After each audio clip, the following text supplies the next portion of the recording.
Los microorganismos son indispensables para mantener la fertilidad del suelo. Sabemos que la salud de las plantas depende de su cooperación con estos microorganismos del suelo, especialmente con hongos y bacterias. Plantas, hongos y bacterias funcionan en un sistema que se basa en el intercambio. Los hongos y las bacterias suministran nutrientes y agua del suelo difíciles de extraer, y a cambio, las plantas suministran azúcares en forma de glucosa y otros carbohidratos. Este intercambio o simbiosis es ideal para las plantas y les permite crecer adecuadamente. Se trata de una relación absolutamente necesaria que hace 200 millones de años que existe. Esta interacción entre suelo, raíces y microorganismos da lugar al desarrollo de un ambiente vivo y dinámico conocido como rizosfera, que se encuentra en la zona de las raíces de las plantas. Pero si es así, ¿dónde está el problema? Los suelos de hoy no son como los de antes. Han sufrido una gran transformación. Hoy tenemos suelos empobrecidos con poca población microbiana. Las causas son diversas, pero entre ellas están las diferentes prácticas agrícolas, como el abuso de abonos y agroquímicos, los monocultivos o un desequilibrado consumo de agua. Esto ha provocado una disminución en la calidad y la cantidad de los microorganismos, generando un desequilibrio que afecta a las plantas, cada vez más expuestas a enfermedades, a ataques de microorganismos patógenos y a una dificultad cada vez mayor para desarrollarse, producir y dar cosechas de calidad. Y si es así, ¿cómo podemos mejorar el suelo? La mejor forma de hacerlo es practicando el biomimetismo, copiar a la naturaleza. Es decir, identificar cuáles son estos microorganismos benéficos, reproducirlos y volverlos a poner en contacto con el suelo y con las plantas para que la simbiosis, el intercambio, continúe y siga facilitando la vida a las plantas. Además, al ser de origen completamente natural, las soluciones a base de microorganismos son ecológicas y promueven una agricultura sostenible. Minimizan los residuos en el suelo y los tejidos, y son inocuas para el ecosistema y para el consumidor. El resultado de la aplicación de los microorganismos beneficiosos en las plantas comportará una mejor asimilación de nutrientes, una revitalización y regeneración del suelo, un favorecimiento de la producción de fitohormonas, un desplazamiento de hongos patógenos y nemátodos, un incremento de la eficacia fotosintética y contenido de clorofila, y una degradación de contaminantes del suelo de naturaleza química. Y por último, ¿cómo inciden los microorganismos en los cultivos? En conjunto, la aplicación de microorganismos se traduce en una planta o cultivo más sano, con un mayor aporte nutritivo, una mayor resistencia a enfermedades y un mayor rendimiento productivo. Es una tecnología alineada con una agricultura más limpia, más sostenible y eficiente, y claramente beneficiosa tanto para los productores agrícolas como para mantener un planeta sostenible y sano. Muy bien, entonces, más o menos ya tenemos una idea de qué son los microorganismos y qué funciones cumplen, ¿no?, en el suelo y también el favorecimiento de las plantas. Entonces, nosotros siempre buscamos, cuando tenemos un cultivo X, lo que buscamos siempre es no solamente cantidad, un buen rendimiento, sino también calidad, ¿no? Y ambas cosas se pueden obtener cuando hay un equilibrio, ¿no?, a nivel del suelo, lo que es el microorganismo, ¿no?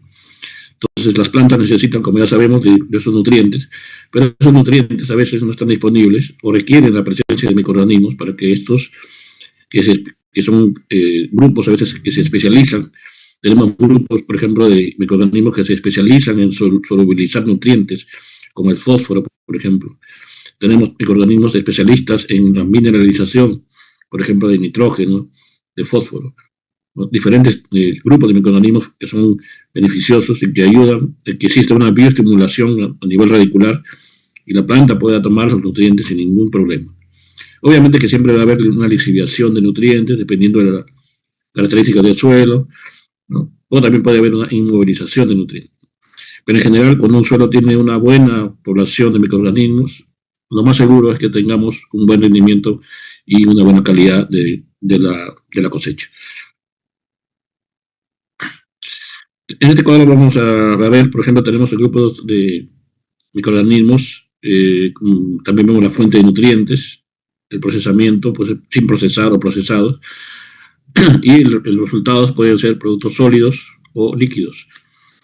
Entonces, si hablamos de microorganismos, tenemos sólidos, por ejemplo, inoculantes, biofertilizantes, piensos inoculados, ¿no? Y en líquidos podemos encontrar extracto de algas, ¿no? Algunos microorganismos también orgánicos y microorganismos eficientes, ¿no? Justamente lo que vamos a ver hoy día. Están dentro del grupo de los microorganismos que pueden trabajar en un medio líquido, sobre todo. También de la materia orgánica, sin procesar, tenemos productos sólidos, ¿no? De origen vegetal, como algunos efluentes, pulpa de café, cacao, etcétera. También purín, estiércol. Y dentro de los de origen animal, gallinaza, estiércol de vacuno, de ovinos, porcinos, cuyes, etcétera. Y en los ya materia orgánica procesada, tenemos el compost, por ejemplo, ¿no? Y en forma líquida el té de compost. Como dentro de los sólidos el humus y dentro del producto líquido el té de humus. El bocache también como un producto sólido y biofermentos lácteos como productos líquidos. Ensilado de residuos hidrobiológicos o camales en forma líquida como aminoácidos y el biosol, ¿no? Que es un producto sólido también en forma líquida como el famoso biol, ¿no? Entonces todos esos grupos, ¿no? De lo que son fuentes de nutrientes que pueden tener o no un procesamiento, lo podemos encontrar o nosotros mismos lo podemos elaborar, ¿no? Entonces en forma sólida, en forma líquida. Y como podemos ver, los microorganismos eficientes se encuentran dentro de este grupo, ¿no? Como microorganismos que pueden estar bien en un medio líquido. Recuerden que en el suelo tenemos fase coloidal, fase de solución de suelos, una fase líquida. Entonces los microorganismos necesitan estar en ese ambiente para poder desarrollarse y cumplir sus funciones sin ningún problema. Entonces, volviendo a lo que es el concepto de microorganismos, ¿no? Entonces, según también vimos en el video, son pequeños seres vivos que se consideran esenciales para la vida debido a su amplia diversidad y distribución en el planeta. Algunos de los organismos más estudiados pertenecen a grupos biológicos como son los protozoarios, algas, hongos, bacterias, ¿no? Etcétera. Los microorganismos son efectivos solo cuando están presentes en óptimas condiciones para adecuarse a sustratos o al agua disponible, ¿no? Oxígeno, pH, temperatura del medio ambiente, etc. Todos estos factores, ¿no? Inciden en la efectividad de los microorganismos. Si alguno de estos factores está ausente o en condiciones, digamos, de déficit, va a afectar también la efectividad de los microorganismos. Entonces, ya sea que tengamos un cultivo en sustrato o lo tengamos en suelo o cualquier medio, siempre hay que estar, digamos, monitoreando estos factores, ¿no? Y ver, ¿no? La manera de mantenerlos de manera óptima para que los microorganismos puedan ejercer su función y favorecer, ¿no? La producción de cultivos. Más o menos se ha determinado en cantidad de especies, ¿no? Un promedio de 10 a la 12ª especies estimadas de diversidad de microorganismos. Es una cantidad inmensa, ¿no? De microorganismos. Y ya pasando a lo que es los microorganismos eficaces, o también se le conoce eficientes o eficaces, ya que EM significa eso, ¿no? Microorganismos eficaces, ¿no? O uno le llaman microorganismos eficientes. Su concepto y tecnología fue desarrollado por el doctor Teruo Iga. Este señor de origen japonés desarrolló esta tecnología en la Universidad de Ryukyu en Okinawa, en Japón, y el estudio se completó en el año 1982. El principio fundamental de esta tecnología fue la introducción de un grupo de microorganismos benéficos para mejorar las condiciones del suelo, ¿no? Suprimir también la putrefacción, incluyendo algunas enfermedades, microbios, y mejorar la eficacia del uso de la materia orgánica por las plantas, ¿no? Entonces, eso fue, digamos, el principio fundamental de la producción de los microorganismos eficaces.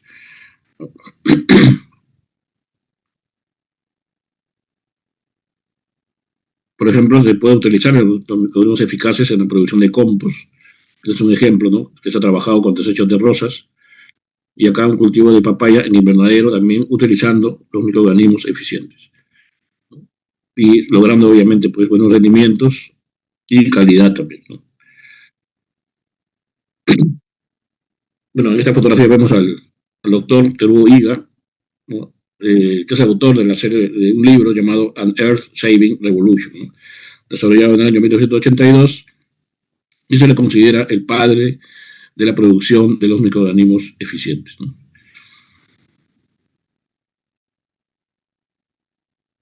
Bien, entonces, hay investigaciones, o sea, no solamente es cuestión de temas prácticos, sino también se han hecho ya estudios a nivel de investigaciones que muestran que la inoculación de cultivos de microorganismos eficientes al ecosistema del suelo-planta mejora la calidad y salud del suelo, ¿no? Y el crecimiento, producción y calidad también de los productos. O sea, ya está demostrado ya científicamente.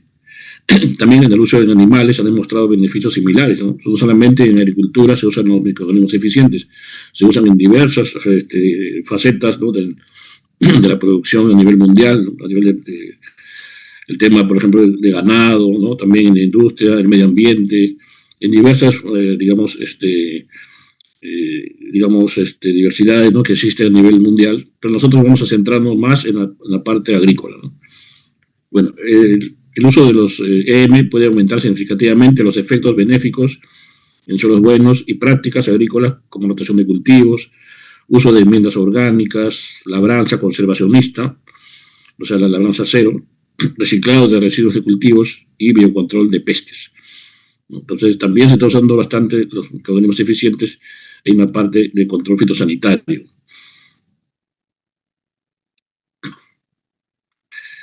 Este es un gráfico donde vemos una pequeña balanza, ¿no? En esa balanza vemos un ambiente neutro a estable, en el cual este 10% corresponde a los microorganismos patógenos, ¿no? Que siempre, inevitablemente, van a estar presentes, ¿no? en el ambiente. Un 80% se refiere a los microorganismos neutros y un 10%, ¿no? se refiere a los microorganismos benéficos. Entonces, vemos pues que la balanza mantiene una especie de equilibrio en un suelo, ¿no? Se puede decir en un ambiente estable, ¿no? neutro. Aquí vemos otro panorama, ¿no? Vemos un ambiente oxidado o enfermo, donde el 80%, ¿no? corresponde a los microorganismos patógenos, ¿no? Y lo que tenemos actualmente en muchas zonas productoras de cultivos, tenemos este problema, ¿no? bastante presente, ¿no? 80% microorganismos patógenos, un 10% solamente de lo que se llamamos microorganismos neutros y un 10% nada más de lo que es microorganismos benéficos. Esta es la situación actual en muchos suelos a nivel mundial, ¿no? Y en nuestro país también estamos ahorita en este problema, ¿no? Entonces, esto se le llama lo que es la adversidad ambiental, ¿no? Un ambiente oxidado, enfermo. ¿Qué es lo que se busca entonces con el uso de los EM? Esto, ¿no? Un ambiente antioxidado y saludable, ¿no? Donde el 10% corresponde a los microorganismos patógenos, otro 10% a microorganismos neutros y un 80% a microorganismos benéficos. Entonces, este panorama es el ideal, el que nosotros estamos buscando, ¿no? Pues es un proceso, obviamente, que tenemos que recorrer, pero al menos ya tenemos fijado la meta, ¿no? de llegar a esta situación, ¿no? Gracias al uso, sobre todo también de los microorganismos eficientes.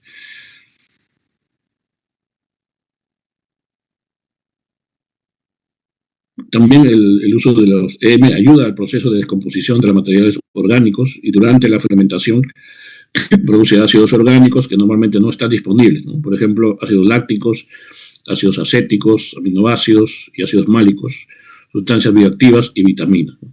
Entonces, cuando nosotros, por ejemplo, queremos hacer compost o queremos hacer bocachi o cualquier otro tipo de material orgánico, el uso de los microorganismos eficientes nos va a ayudar bastante a acelerar estos procesos, ¿no? Eso lo vamos a ver más adelante con más detalle. Ahora, un ingrediente primordial en este proceso es la materia orgánica, ¿no? que es suministrada por el reciclado de residuos de los cultivos, materia verde, por ejemplo, o desechos animales. Si un suelo es pobre en materia orgánica, ¿no? Entonces, y eso la pregunta me lo hicieron también en el otro curso, ¿qué pasa en general si un suelo es pobre, ¿no? es un suelo deteriorado? Y yo aplico de frente a los organismos eficientes, entonces no va a funcionar, ¿no? Para que los microorganismos eficientes o cualquier microorganismo benéfico funcione, tiene que haber materia orgánica en el suelo. Entonces, en un suelo pobre, deteriorado, si yo de frente voy a aplicar un producto a base de microorganismos eficientes, pues no va a trabajar, ¿no? Asimismo, este proceso lleva a un incremento de humus en el suelo, ¿no? Las bacterias ácido lácticas, aunque es un importante microorganismo también, dentro de los EM, suprimen microbios patogénicos directa e indirectamente por la producción de actinomicetos. También se conoce que el efecto antioxidante de los EM mejora el sistema inmunológico de las plantas y animales. O sea, no solo tiene un efecto directo, digamos, ¿no? en la producción, por ejemplo, de actinomicetos que van a suprimir, ¿no? microorganismos patógenos, sino que también hace que mejora, ¿no?, el sistema inmunológico de las plantas y animales, ¿no? Algo muy, muy interesante, ¿no? Una propiedad muy interesante que tienen los EM. Bueno, una vista de, por ejemplo, una producción de apio orgánico utilizando EM, mira el tamaño de que tiene esta planta, que se ha logrado, ¿no?, con el uso de EM, y también en bokashi, en cultivo de flor también.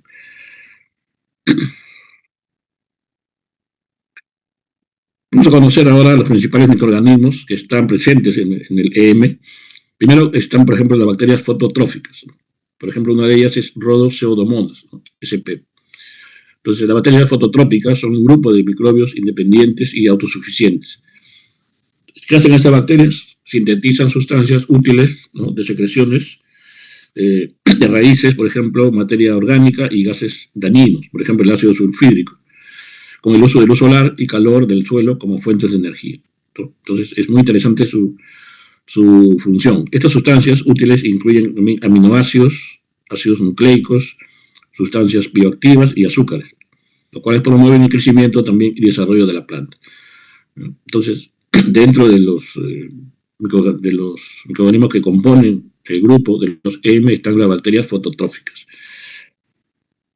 Los metabolitos hechos por estos microorganismos, ¿no?, son absorbidos directamente por las plantas y actúan como sustrato para el incremento poblacional de microorganismos benéficos. O sea, favorecen, ¿no?, mayor incremento de la población de otros microorganismos benéficos. Por ejemplo, en la rizosfera de las micorrizas vesiculares o arbusculares, ¿no?, se incrementan gracias a la disponibilidad de compuestos nitrogenados, ¿no?, por ejemplo, aminoácidos, que son secretados por las bacterias fototrópicas. Justamente lo que estamos hablando. Las micorrizas, ¿no?, arbusculares, en respuesta, incrementan la solubilidad de fosfatos en el suelo y por ello otorgan fósforo que no era disponible antes para las plantas, ¿no?, porque el fósforo puede estar presente en el suelo, pero en forma no disponible. Gracias, ¿no?, al uso de los EM, ¿no?, actúan, digamos, también favoreciendo la función de las micorrizas, y estas micorrizas incrementan esa solubilidad de esos fosfatos, ¿no?, que estaban en forma digamos, como un precipitado o formando compuestos con otros elementos, y era imposible para las plantas poder tomar el fósforo, ¿no? Pero gracias a esto ya se otorga fósforo y las plantas ya tienen a su disposición ese elemento que es fundamental para su desarrollo, ¿no? Las micorrizas también pueden coexistir con Azotobacter y Rhizobiums, ¿no? Sabemos que son también bacterias que fijan nitrógeno, por ejemplo, el Rhizobium, incrementando la capacidad de las plantas para fijar nitrógeno de la atmósfera, ¿no? Estas son las bacterias fototrópicas, bacterias acidolácticas que también conforman los EM, y las levaduras, levaduras, que también conforman los EM, ¿no? Nosotros acabamos de ver lo que son las bacterias fototrópicas. Ahora vamos a conocer a las bacterias acidolácticas. Dentro de ellos, más conocida es la Lactobacillus spp. Entonces, estas bacterias acidolácticas producen, como el nombre lo dice, ¿no?, producen ácido láctico de azúcares y otros carbohidratos producidos por las bacterias fototrópicas y levaduras.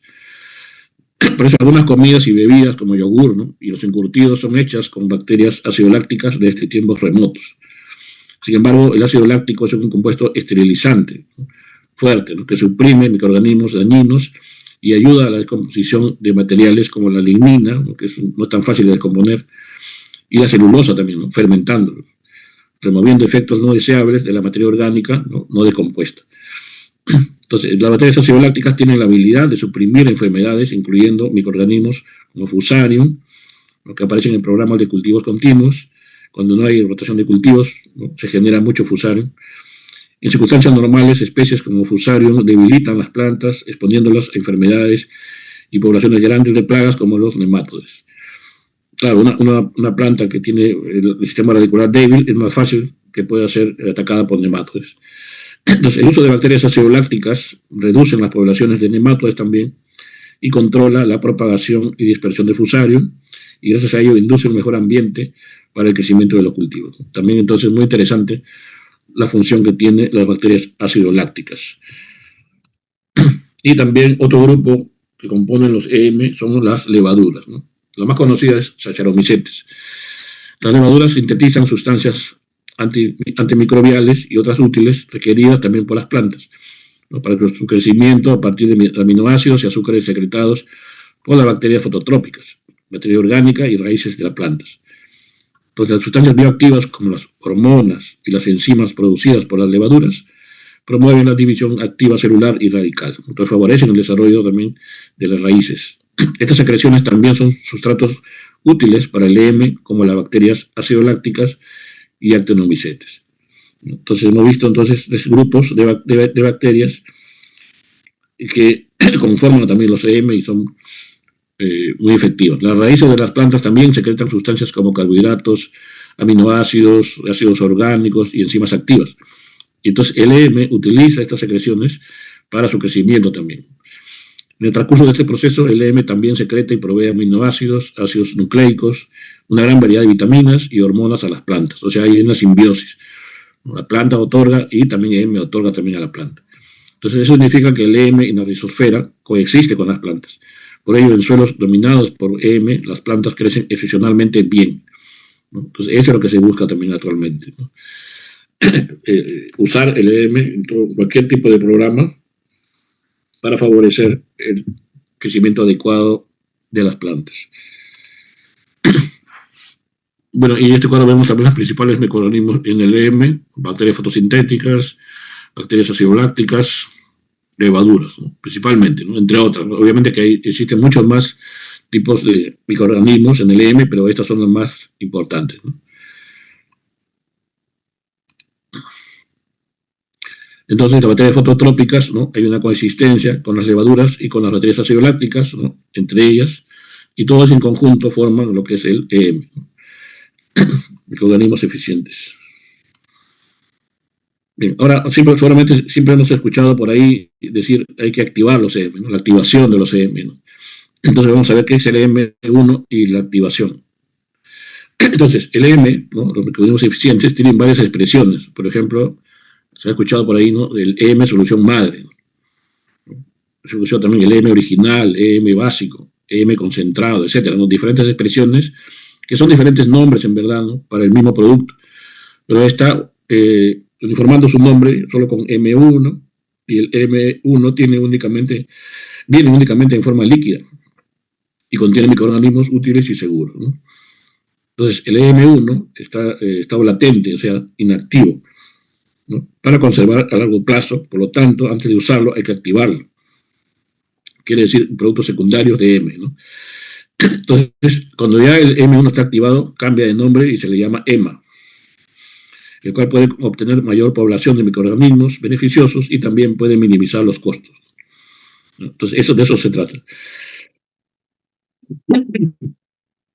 Entonces, para poder hacer la activación, ¿no? Utilizamos un recipiente con agua limpia, un 90% de la capacidad del recipiente, y podemos agregar melaza, un 5%, y el M1 un 5%. Obviamente que aquí una tapa rosca, ¿no? Para poder cerrar el recipiente, y ahí mezclamos, ¿no? Tanto el M1 como la melaza, ¿no? Entonces, el M activado consiste en un 5% de M1, como hemos visto en la figura, y 5% de melaza diluidos en 90% de agua limpia, ¿no? En un recipiente herméticamente cerrado. Esto es muy importante, ¿no? Por eso es que tiene la tapa rosca. Se deja para que se fermente durante 1 o 2 semanas y obtenemos un olor agridulce cuando ya está, ¿no? Ha pasado el tiempo adecuado de 2 semanas, y un pH de 3.5, ¿no? O puede ser menos también el pH, o sea, pH ácido, y nos indica que el proceso de activación ya está completo.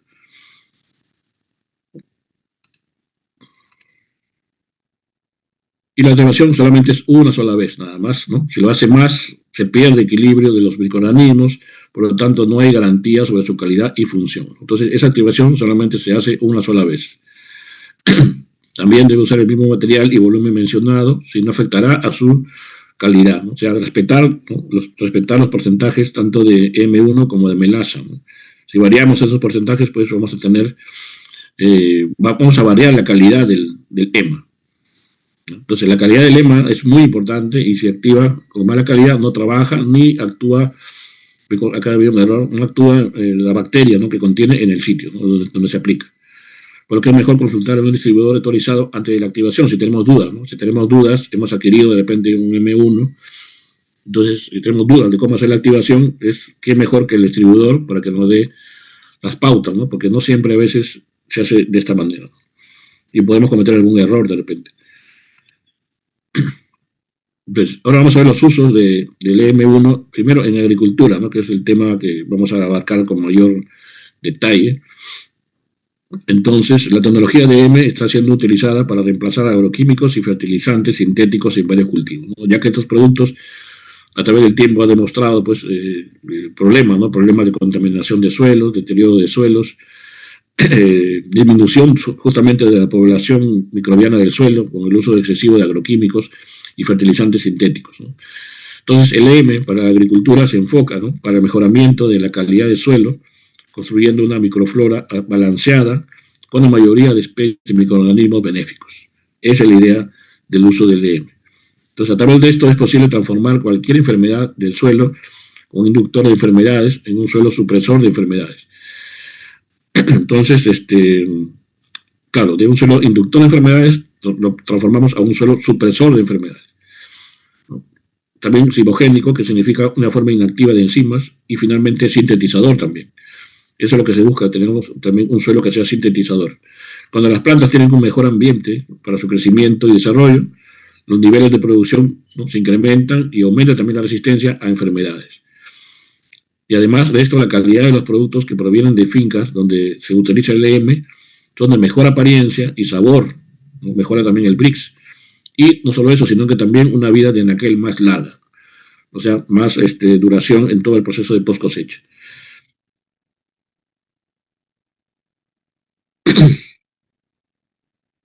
Bueno, aquí también vemos cultivos, hortalizas, por ejemplo, ¿no? Asociadas con el uso de EM, y bocachi también con el uso de desecho de piña.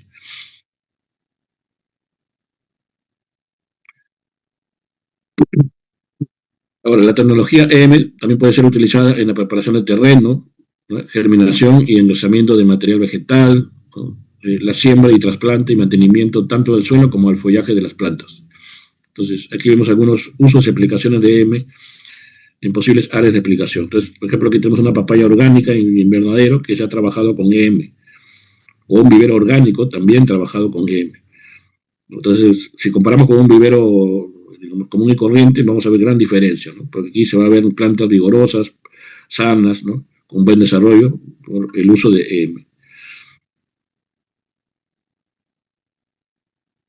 Vamos a ver ahora el uso del EM en la preparación del terreno, ¿no? ¿Cómo podemos hacer esto, ¿no?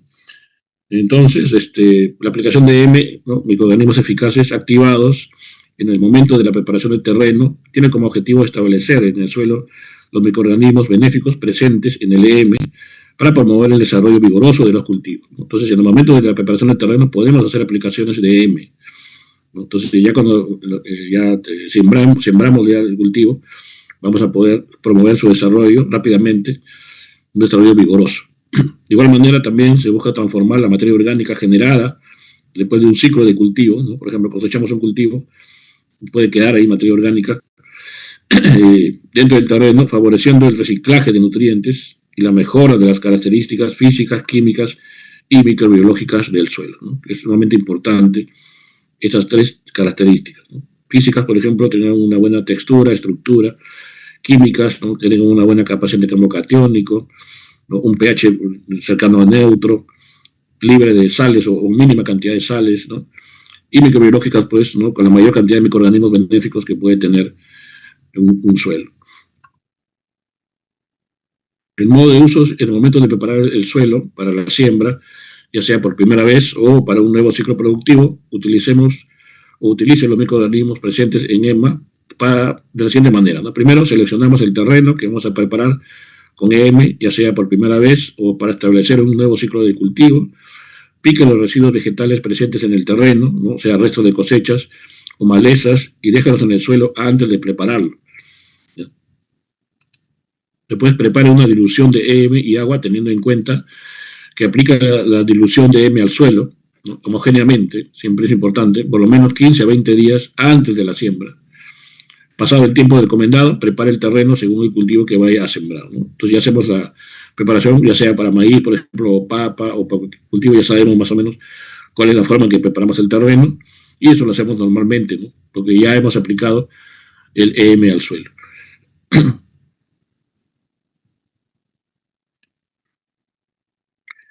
Bueno, aquí tenemos algunas recomendaciones de dosis de aplicación de EM según la calidad del suelo, ¿no? Si tenemos terrenos enfermos, ¿no? Y con usos, haber tenido mucho tiempo de repente usando agroquímicos, agrotóxicos o fertilizantes químicos, se recomienda 25 litros de EM activado con 500 litros de agua, ¿no?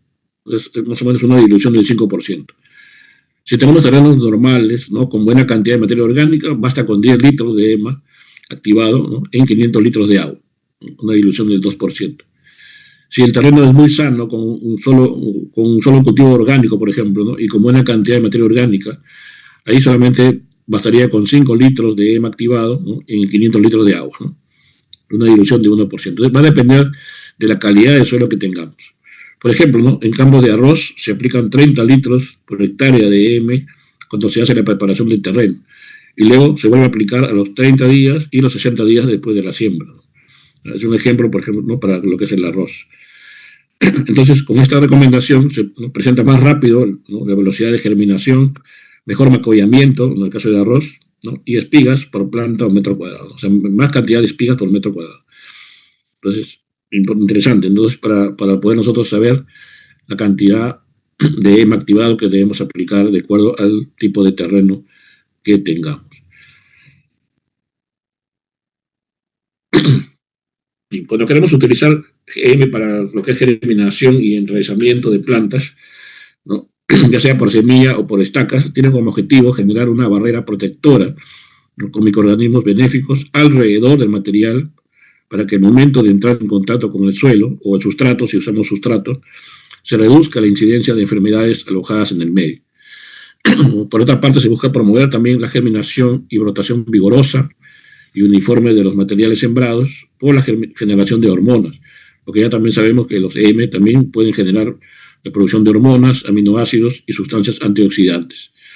En el caso de vivero, también se utiliza en vivero, ¿no? EM, ¿no? Para obtener pues, unas plantas con una buena germinación. Y acá también, en el caso de bandejas almacigueras, también se puede utilizar.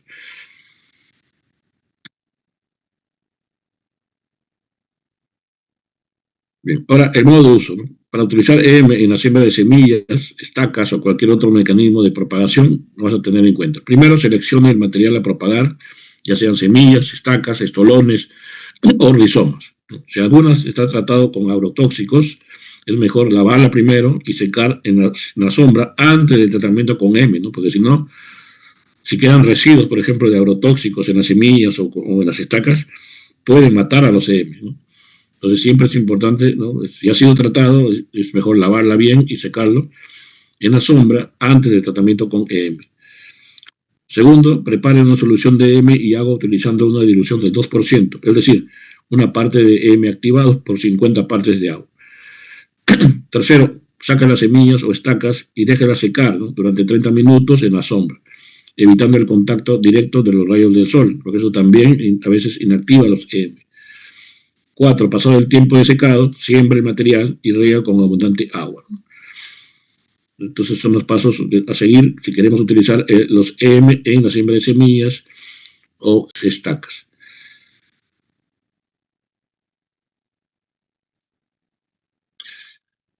Ahora, una recomendación que nosotros nos dan es que sumergir, por ejemplo, el material según su tamaño, ¿no? Por ejemplo, el tipo de semillas. Semillas grandes, por ejemplo, frijol, maíz y café, tiempo más o menos debe ser de 1 a 2 horas, ¿no? de inmersión. Semillas medianas como pepino, calabaza, de 30 a 60 minutos, ¿no? De inmersión. Semillas pequeñas, ¿no? Tomate, rábano, zanahoria, por ejemplo, culantro, cilantro, 20 a 30 minutos. Y estacas, por ejemplo, o estolones o rizomas, ¿no? De materiales de propagación, 15 minutos, ¿no? De inmersión.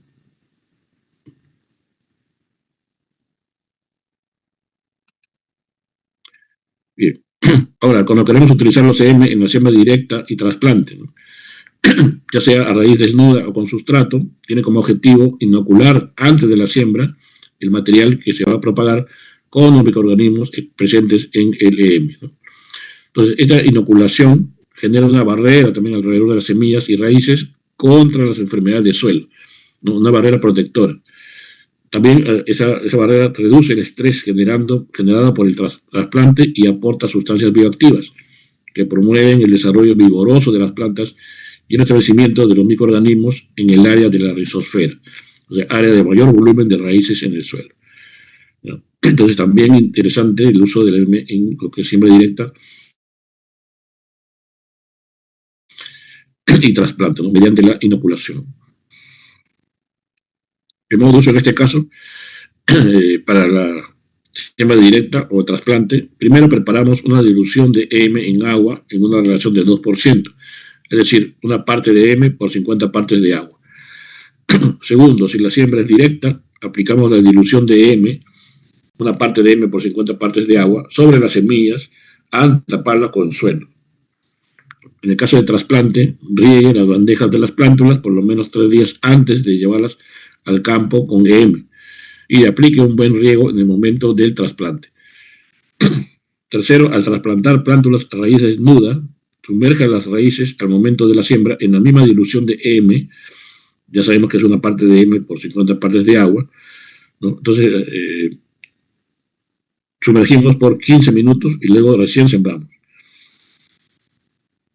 Luego, cuarto, después de la siembra, trasplante, riego mediante agua. Quinto, se puede usar el EM sólido, ¿no? Por ejemplo, bokashi, que es un abono orgánico fermentado por EM, como inoculante también. Por eso se le llama EM sólido, ¿no? Porque está relacionado al bokashi, que es un abono orgánico sólido.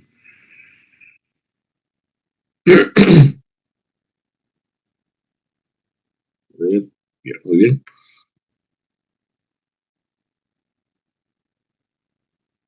Aquí hay una bocachera donde se produce bokashi, aplicación de bokashi, nuestras plantas y bokashi anaeróbico, ¿no? También se puede hacer bokashi anaeróbico utilizando este tipo de recipientes y evitando el ingreso de oxígeno. En mantenimiento de cultivos también se puede utilizar los EM. Eso tiene como objetivo establecer los microorganismos en el área de la rizosfera, favoreciendo primero la solubilización de nutrientes, ¿no? Por ejemplo, habíamos hablado del fósforo, ¿no? Que es uno de los elementos más complicados de poder, digamos, obtener en suelos muy ácidos o muy alcalinos, porque rápidamente el fósforo se une si es un suelo con pH muy ácido, se une al hierro, al aluminio, ¿no? Si es un pH muy alcalino, el fósforo se une al calcio, ¿no? Y se conforma un compuesto insoluble prácticamente. Entonces ahí entran los microorganismos eficientes para lograr solubilizar esos elementos. Generación de sustancias bioactivas también, que es muy importante. Protección de los cultivos frente al desarrollo de las enfermedades del suelo. Entonces también actúa como un protector fitosanitario. Por otra parte, con su aplicación al follaje, si aplicamos al follaje, ¿qué se logra? Primero, promover el desarrollo de los puntos de crecimiento de las plantas. Proteger el follaje contra patógenos, generando un microambiente favorable para el desarrollo vigoroso de las plantas. Entonces también el UCM en el mantenimiento de cultivos es muy interesante.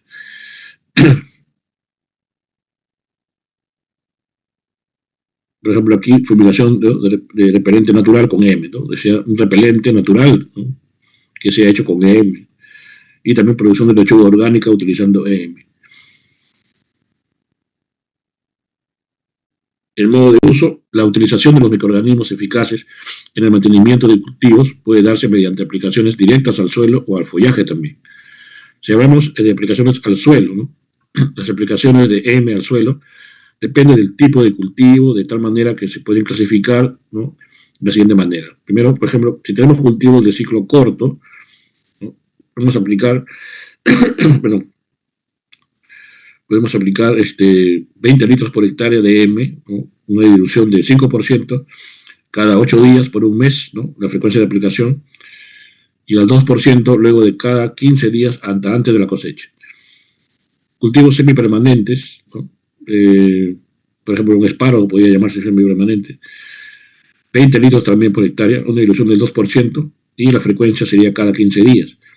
Y cultivos permanentes, como muchos frutales, serían 30 litros de EM por hectárea, una dilución del 5%, y aplicamos cada 30 días.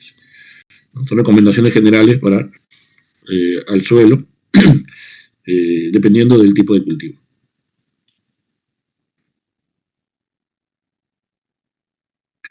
Para cultivos intensivos, la frecuencia de aplicación se incrementa, ¿no?, teniendo en cuenta las prácticas agronómicas o el interés productivo. Es importante también tener en cuenta a la hora de la aplicación de microorganismos al suelo. Primero, aplicar a primera hora en la mañana antes de las 8 o en la tarde después de las 4. Entonces, es muy importante porque tenemos que evitar en todo momento que esté directamente expuesto a la luz solar. Segundo, dirigir las aplicaciones al área de la rizosfera, ¿no?, el área que de mayor volumen de raíces de la planta. Entonces, ahí se deben dirigir las aplicaciones. Regar con abundante agua durante o después de la inoculación con microorganismos, ¿no? De preferencia que el suelo esté a capacidad de campo, ¿no? Suelos secos, ¿no?, o suelos con bajo contenido de humedad no son favorables para la aplicación de EM, no funciona EM en suelos secos. Tiene que haber humedad, tiene que haber capacidad de campo. Ahora, al utilizar EM en el suelo es necesaria la incorporación de alguna enmienda orgánica, ¿no?, de buena calidad, ya que los microorganismos consumen la materia orgánica presente en el suelo, disminuyendo su contenido, ¿no?, se van alimentando justamente de la materia orgánica. Y este componente es la principal fuente de alimento para el desarrollo y establecimiento de los microorganismos que están siendo aplicados, ¿no? Por eso yo le decía, un suelo pobre con bajo contenido de materia orgánica es complicado, ¿no?, que se pueda utilizar los EM, ¿no? Se puede aplicar, de hecho que sí, ¿no?, pero no va a funcionar. Después, la cantidad y frecuencia de aplicación de las enmiendas dependerá también del contenido inicial de materia orgánica del suelo y del tipo de cultivo que se esté desarrollando. Un parámetro para direccionar la incorporación de este insumo se señala a continuación. Por eso siempre es importante también tener los análisis de suelo, ¿no? Mi análisis de suelo me va a decir cuánto yo tengo de materia orgánica en ese suelo. Puedo tener un nivel bajo de materia orgánica, un nivel medio o un nivel alto de materia orgánica. Si tengo un nivel bajo, obviamente que voy a tener que aplicar materia orgánica si pretendo utilizar los EM, ¿no? Si no, va a ser mínimo o nulo, ¿no?, los beneficios que yo podría obtener del EM. ¿Ya? Si es un suelo rico en materia orgánica, tengo muchas más posibilidades de que trabaje mejor en los EM. Y más todavía si tengo un suelo de capacidad de campo. Como siempre yo les había dicho a otro grupo de estudiantes, que los EM no son magia, ¿no? O sea, ellos no hacen magia. Ellos trabajan de acuerdo a las condiciones que nosotros le demos, ¿no? Si le damos todas las condiciones adecuadas, trabajan los EM. Y los resultados son bastante interesantes. Ahora, dependiendo del contenido de materia orgánica de los suelos, entonces cuando tenga un análisis de suelo le va a dar el dato de la materia orgánica en porcentaje. Si tenemos de 2 a 3% de materia orgánica en nuestro suelo, la cantidad a aplicar, ¿no?, en toneladas por hectárea por año sería mayor a 3. Si tenemos un contenido de materia orgánica de 3.1 a 5%, tendríamos que aplicar 2 a 3 toneladas por hectárea por año. Y si tenemos materia orgánica mayor a 5.1%, 1 tonelada por hectárea por año. O sea, mientras más materia orgánica, menos la cantidad a aplicar en toneladas por año. Bueno, acá una vista de chile dulce orgánico que se ha trabajado con EM, ¿no? Como vemos, plantas vigorosas, bien desarrolladas y un fruto de buena calidad. Obviamente que aquí pues, no se aplican nada de productos tóxicos, agroquímicos, ni fertilizantes sintéticos. Bien, nosotros hemos hablado de las aplicaciones al suelo. Ahora vamos a hablar un poco de las aplicaciones al follaje, ¿no? O sea, como aplicaciones foliares de EM. Entonces, hay que tener en cuenta, en este caso, primero realizar una dilución del EM en agua, a un 2%, es decir, una parte de EMA por 50 partes de agua, ¿sí? Y según especie de cultivo, la condición de la presentación de la enfermedad, que exista o no exista, y la plaga también puede variar, ¿no? Segundo, la dosis, ¿no? Por ejemplo, en el caso del cultivo de banano, se aplica una dosis de 10% para controlar sigatoca negra. Y el cultivo de cacao se usa dilución de 50%. Tercero, aplicar en una fina aspersión al follaje de las plantas, preferentemente en las horas de la mañana, antes de las 8 a.m. o en la tarde después de las 4 p.m. ¿Ya? Siempre se está recalcando este horario porque es importante. Tercero, la frecuencia de aplicación de los EM al follaje depende de la intensidad del cultivo, ligado a su frecuencia de cosecha, ¿no? Cada qué tiempo se cosecha. Acá hay un cuadrito de recomendaciones. Por ejemplo, si tengo un cultivo de ciclo corto, la frecuencia de aplicación al follaje sería cada 8 días. Si tengo un cultivo semipermanente, sería cada 15 días. Y si un cultivo permanente, casos frutales, sería cada 15 a 30 días las aplicaciones al follaje, ¿no?, de los EM.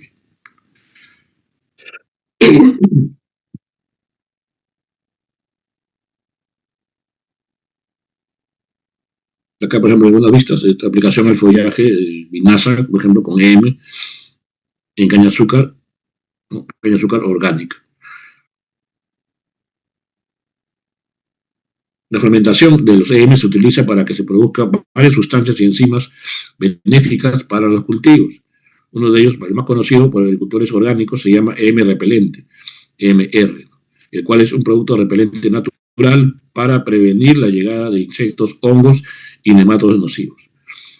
Entonces, hay que recalcar que el EMR no es un insecticida ni fungicida, no se considera como un insecticida o fungicida, sino que su aplicación será más eficiente antes de que aparezcan las plagas en la planta. O sea, es preventivo más que todo este producto, ¿no? Bien, ahora vamos a hablar un poco de lo que es el uso de los EM en el compostaje, ¿no? ¿Cuáles son los objetivos principales para el uso de EM para compost? Primero, inocular y activar a los microorganismos benéficos al suelo a través de materia orgánica compostada. También reduciendo el tiempo de compostaje, ¿no? Siempre la idea principal cuando uno hace compost y aplicar los EM siempre es acelerar el proceso, ¿no? ¿Por qué aplicas EM a tu compost? Para que sea más rápido el tiempo de compostaje, ¿no? Esa siempre es la respuesta que nos dan, ¿no? Pero no solamente es eso, ¿no?, sino también reducción de la generación de olores ofensivos e insectos nocivos. Incrementar la solubilización también de nutrientes, ¿no?, como hemos hablado. Generación de sustancias bioactivas, también como enzimas, hormonas y aminoácidos, ¿no?, que al final cuando ese compost se aplique a un cultivo va a tener resultados excelentes, ¿no?, porque no solamente es una fuente de materia orgánica el compost, sino también nos va a ayudar, ¿no?, a producir estas sustancias que son aprovechadas por la planta. Aparte también de los nutrientes que aporta el compost. Bien, entonces vamos a ver ahora en este caso la elaboración de compost con EM, ¿no? Entonces vamos a ver el procedimiento. Primero, las instalaciones mínimas recomendadas para iniciar un proceso de compostaje son, primero, tener un techo o cubierta, ¿no?, evitando el exceso de agua y calor sobre el material compostado. Siempre tenemos que cuidar de que no esté expuesto tan directamente al sol el material que estamos compostando, y también el exceso de agua hay que evitar. También tener un piso duro, preferiblemente de concreto, pero si se puede de concreto, ¿no? Los lixiviados producidos tienen alta contenido de nutrientes, por lo que se puede usar también como un abono líquido. Para eso se necesita un sistema para captar a los lixiviados. Los lixiviados que se producen en el proceso de producción de compost.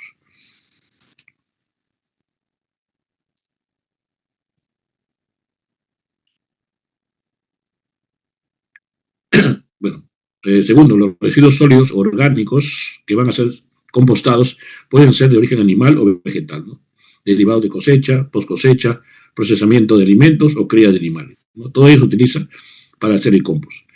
Una vez determinados los desechos que van a compostarse, ¿no?, que nosotros tenemos que conocer, ¿no?, qué es lo que estamos utilizando, ¿no?, para hacer ese compost, nosotros tenemos que saberlo. Nosotros, una vez que hemos determinado, ¿no?, qué desechos se van a compostar, se debe homogeneizar el tamaño de sus partículas picando los materiales, ¿no? ¿Para qué? Con el objeto de facilitar el intercambio de oxígeno al interior de la pila de compostaje e incrementar la superficie de contacto del material con el EM que vamos a aplicar, ¿no? Porque si no hacemos esto va a ser más complicado, o sea, vamos a darle más trabajo a los EM. La idea es facilitarles el trabajo, ¿no? ¿Y cómo le facilitamos el trabajo? Picando los materiales que vamos a compostar, ¿no? Si las partículas son muy grandes, ¿qué pasa? Se disminuye la superficie de contacto, y si son muy pequeñas, se compacta el material, impidiendo un adecuado intercambio de aire, ¿no? Y eso no es favorable para la función del EM. O sea, ni muy grandes ni muy pequeñas. Cuarto, una vez caracterizados los materiales y homogeneizado el tamaño de los residuos orgánicos, se inicia el armado de la pila. La humedad inicial que deben tener los residuos para iniciar el proceso de compostaje es el 80%. Primero se coloca una cama, ¿no?, de una capa de material seco, que puede ser acerrín, viruta, o un material similar, ¿no?, material seco, en la base de la pila con el objetivo de captar los lixiviados líquidos que se generan para involucrarlos nuevamente en la pila de compostaje. Esos lixiviados transportan los nutrientes solubilizados, ¿no?, sustancias también bioactivas producidas y los microorganismos que están siendo inoculados. Por eso es bien importante seguir, ¿no?, al pie lo que se está mencionando aquí, ¿no? Bueno, aquí tenemos una vista de, por ejemplo, un piso de concreto con una zanja para capturar los lixiviados que se producen, ¿no?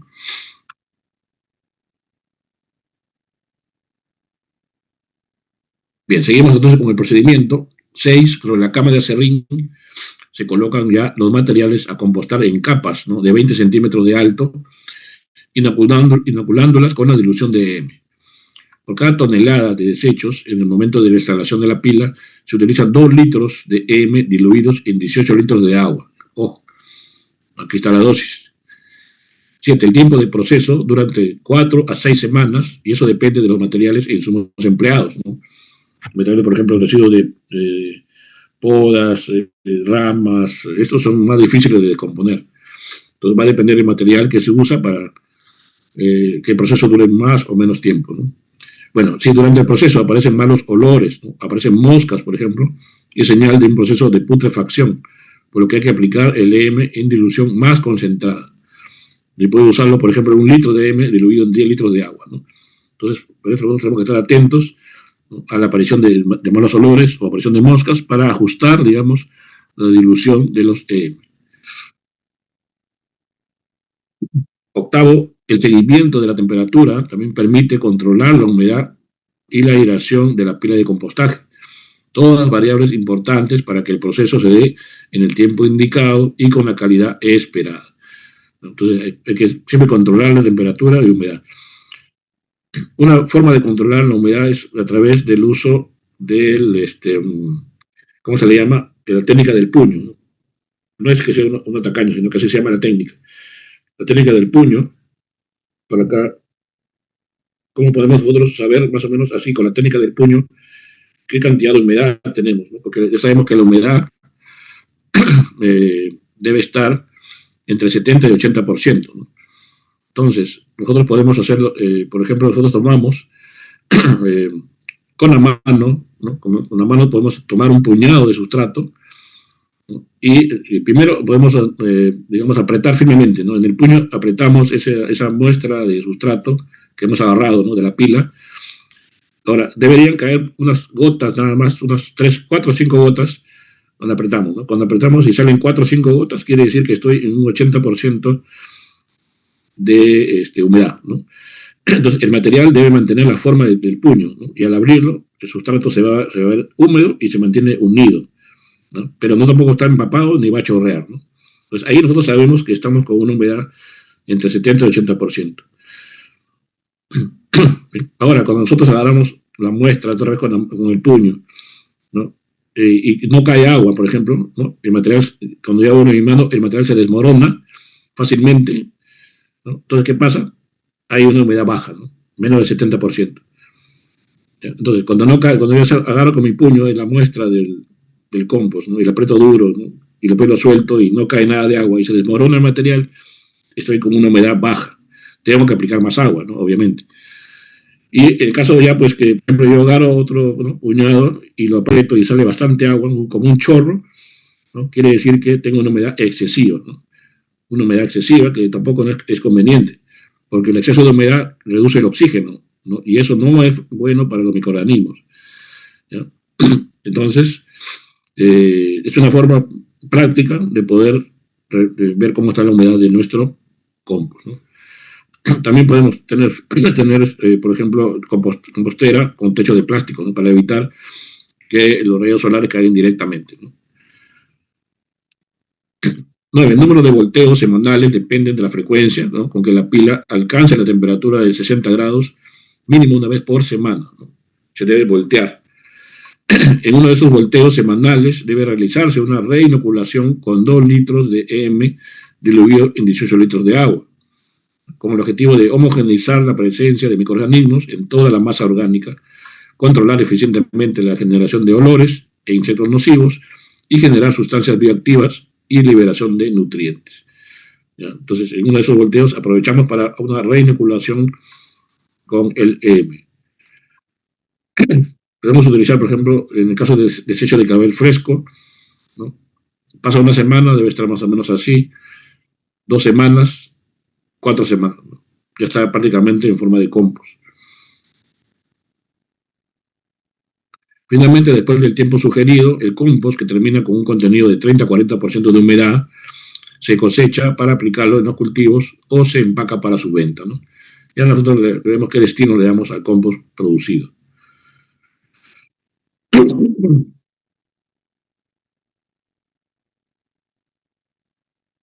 Algunos ejemplos de producción de microorganismos eficientes que puede hacerse en forma artesanal también, ¿no? En forma casera, aunque también ya pues nosotros tenemos empresas que nos venden ya los EM listos, ¿no? Nos venden los EM listos para poder hacer aplicaciones, pero también nosotros podemos preparar, ¿no? un EM, por ejemplo, para 4 litros, podemos tener un recipiente con tapa, ¿no? De 5 litros de capacidad, una muestra biológica, que puede ser, por ejemplo, una planta, ¿no? o una col, por ejemplo, una selga, un apio, un perejil, una lechuga, puede ser nuestra muestra biológica, ¿no? 1 kilogramo de muestra biológica.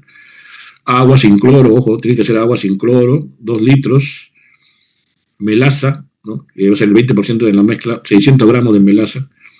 Hígado, ¿no? Que corresponde al 10% de la mezcla, 300 gramos de hígado. Ahí está el hígado que utilizamos normalmente, ¿no? En nuestras comidas. Sal, que corresponde al 5% de la mezcla, 150 gramos de sal. ¿Ya? Estos son los insumos para preparar 4 litros más o menos. ¿Ya? Entonces aquí tenemos la foto de los insumos que vamos a utilizar. Entonces, seleccionamos los microorganismos eficientes, o en este caso son microorganismos benéficos, pesamos nuestra muestra biológica y fraccionamos, ¿no? Triturando o licuamos también, ¿no? Segundo, la muestra biológica se refiere a la col, la selga o cualquiera de estas plantas que nosotros decidamos utilizar, ¿no? Entonces tenemos que empezar primero y fraccionarlo. Segundo, llevar la muestra biológica triturada al recipiente, que hemos dicho, adicionando el agua, ¿no? Después adicionamos la melaza, después la sal de mesa, en las cantidades que figuran acá. Después se homogeniza bien toda la mezcla, ¿no? Y finalmente cerramos el recipiente, ¿no? Pues aquí también lo vemos en forma gráfica. La adición de insumos, ¿no? La muestra biológica, melaza, hígado, sal, ¿no? Llenado de agua, homogenizamos, cerramos herméticamente y después de 7 a 10 días, dependiendo de la temperatura ambiente, tenemos ya el producto terminado con la presencia de microorganismos, ¿no? Con un pH menor de 4.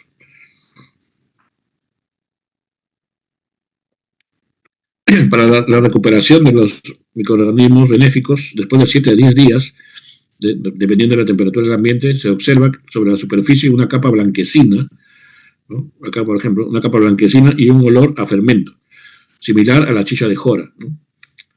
Cuando el pH esté por debajo de 4, ¿no? Quiere decir que ya está listo para separar la parte líquida.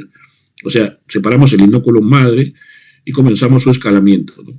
Multiplicamos, en este caso, los microorganismos benéficos. Después almacenamos el inóculo madre hasta que se vaya a utilizar en un lugar seco y oscuro. Lugar seco y oscuro. Aquí tenemos un escalamiento para 20 litros, ¿no? Aquí tenemos que utilizar entonces ya un recipiente con tapa de 20 litros, ¿no? El inóculo madre que hemos producido, 1 litro, agua sin cloro, 18 litros, melaza, 2 kilogramos, hígado, 2 kilogramos y sal, 200 gramos. Entonces estamos haciendo lo mismo anterior, pero para un escalamiento de 20 litros. Bien, aplicaciones, vamos a aplicar estos productos dependiendo del tipo de cultivo. Por ejemplo, podemos aplicarlos 2 a 5% mezclado con agua, ¿no? O sea, más o menos unos 2 litros por cada 100 litros, ¿no? O 5 litros cada 100 litros.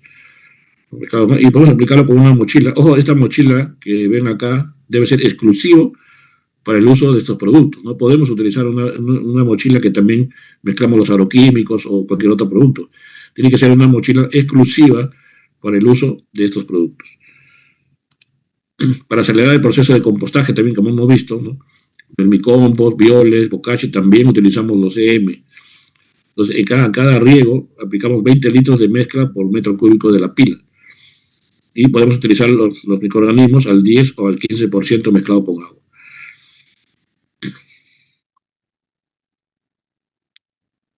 Bien, ahora vamos a ver un caso del efecto de los microorganismos eficaces en el rendimiento del camote, ¿no? Un ejemplo, una tesis que se llevó a cabo en la zona de Uchiza, en San Martín. ¿Ya? Entonces, este experimento se realizó en la región San Martín, la provincia de Tocache, distrito de Uchiza, en un caserío llamado San José. Bueno, aquí están los datos de posición geográfica. La población, en este caso, fue constituida por 32 plantas de camote en cada unidad experimental, haciendo un total de 512 plantas, ¿no?, del campo experimental. La muestra estuvo constituida por 10 plantas por área neta experimental, haciendo un total de 160 plantas de todas las áreas netas experimentales. El tipo de muestreo probabilístico en forma de muestra aleatorio simple, porque cualquiera de las semillas vegetativas de camote al momento de la plantación tuvo la misma probabilidad de formar parte del área neta experimental, ¿no? Y la unidad de análisis es la parcela o las plantas de camote, ¿no? Aquí tenemos tratamientos, tratamiento 1, 2, 3 y testigo. El tratamiento 1 fue una dosis baja de 1 litro de EM por 50 litros de agua. El tratamiento 2, una dosis media, 1 litro de 1 litro de EM por 30 litros de agua.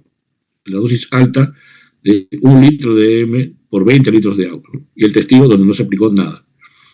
Entonces, estos son los tratamientos y dosificaciones que se hicieron por hectárea.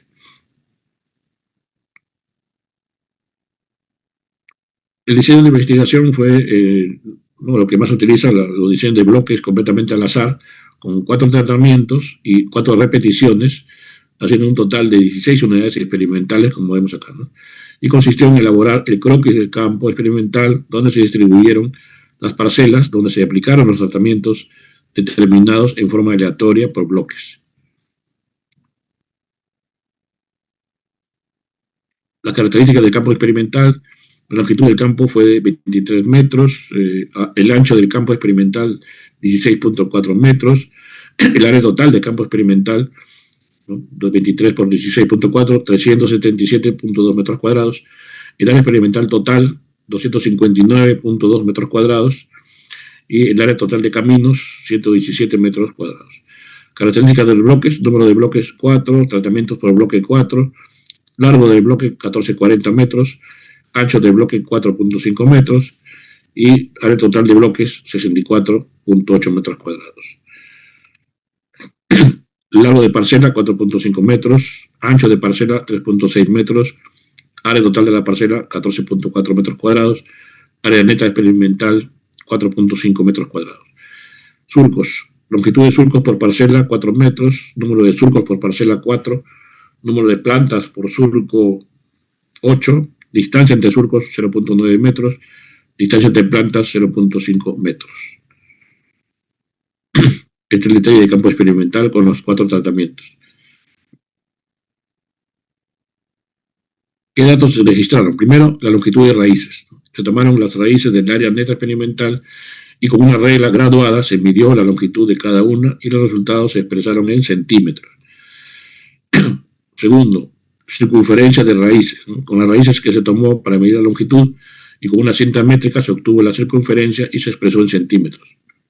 Raíces por planta: cuando las plantas de camote de la neta experimental de cada parcela alcanzaron la madurez fisiológica, se cosechó y se clasificaron las raíces en comerciales y no comerciales, ¿no? Se contaron y se obtuvo el promedio por planta expresado en cantidades.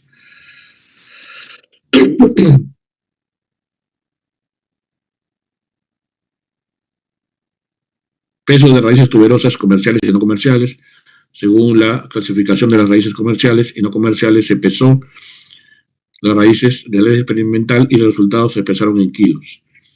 y el rendimiento estimado a hectárea, ¿no? El peso obtenido de las áreas netas experimentales se transformó a hectárea de cada una de las categorías, ya sea comerciales y no comerciales, a través de la regla de 3 simple.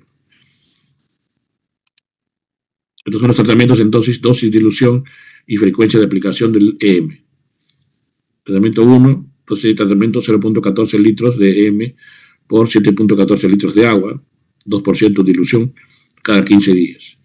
Tratamiento 2, 0.14 litros de EM por 4.28 litros de agua, 2% también cada 15 días. Tratamiento 3, 0.14 litros de EM por 2.86 litros de agua, dilución 2%, frecuencia cada 15 días, ¿no? Y el tratamiento 0, testigo 0. Vamos a ver ahora los resultados. El primer parámetro fue lo que es la longitud de raíces, ¿no? Entonces, aquí vemos la prueba de certificación de Duncan. Con el primero tenemos la dosis alta, también el tratamiento 3, se logró un promedio de 16.88 centímetros de raíces, ¿no? Significación al 5% y al 1%, ¿no? Dosis media con el tratamiento 2, 14.97 centímetros de raíces. Aquí ya hay una diferencia más o menos al 1%. Dosis baja con el tratamiento 1, 12.51 centímetros, ¿no? También una diferencia significativa con el 5 y el 1%. Testigo, pues 11.05 centímetros, es la medida menor que se obtuvo también. Y acá podemos verlo en forma gráfica. Longitud de raíces de camote, ¿no? Tenemos acá dosis alta, se llegó a 16.88 centímetros de longitud de raíz. Entonces, dosis alta estamos hablando de tratamiento 3. ¿Cuál es el tratamiento 3? 0.14 litros de EM en 2.86 litros de agua. Luego tenemos la dosis media, que se logró 14.97 centímetros de raíz. La dosis baja, 12.51, y el testigo, 11.05 centímetros de longitud de raíz. Entonces, se nota que ha habido un efecto con el uso de EM versus si no se aplicara nada, ¿no?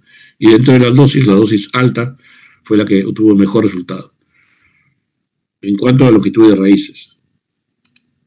Ahora, en cuanto a la circunferencia de la raíz tuberosa, también tenemos acá los resultados según la prueba de Duncan, con la dosis alta, en primer lugar, con 20.25 centímetros de promedio. En segundo lugar, la dosis baja de T1, 16.24, dosis media T2, 15.85, y el testigo, 14.58.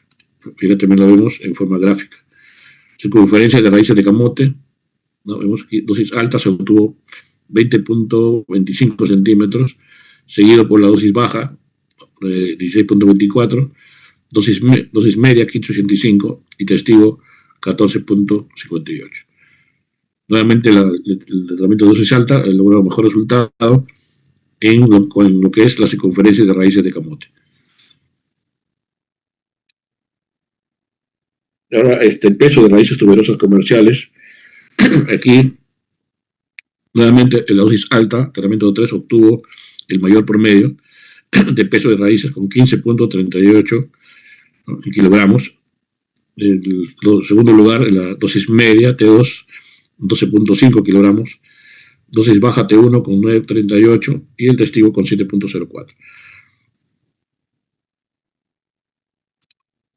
Y aquí también lo vemos en forma gráfica. Peso de raíces tuberosas comerciales de camote por área neta experimental. Nuevamente vemos pues que el uso de dosis alta de EM obtuvo el mejor resultado con 15.38 kilogramos, superando a la dosis media con 12.5 kilogramos, también superior a la dosis baja con 9.38 kilogramos, y el testigo, donde no se aplicó nada, se logró 7.04 kilogramos de raíces tuberosas comerciales de camote. Entonces hay efecto. Hasta ahora estamos viendo que hay un efecto en el uso del EM, en este caso un experimento que se hizo en lo que es camote.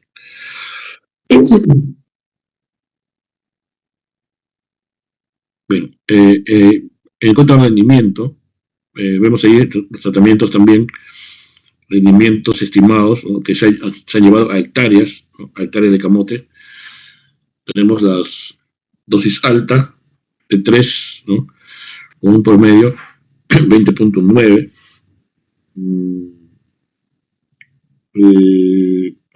Estos son los resultados en kilogramos por hectárea, 46.444. El dosis media, T2, 37.177. Dosis baja, 27.111.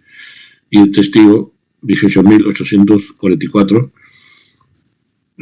kilos por hectárea, ¿no?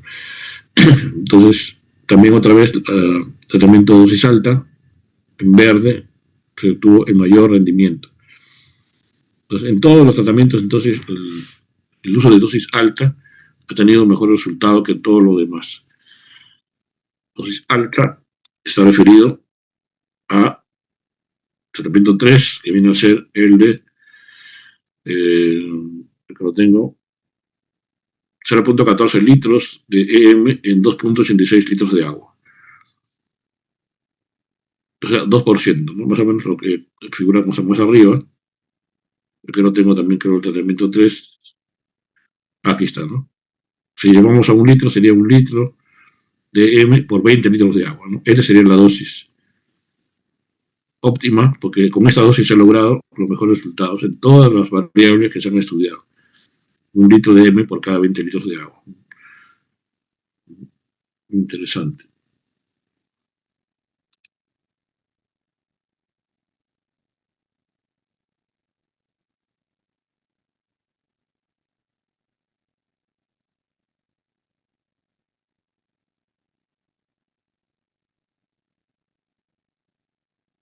Bien. Bueno, creo que vamos a terminar un poco antes del tiempo, pero vamos a ver si hay preguntas y consultas, porque eso es lo importante.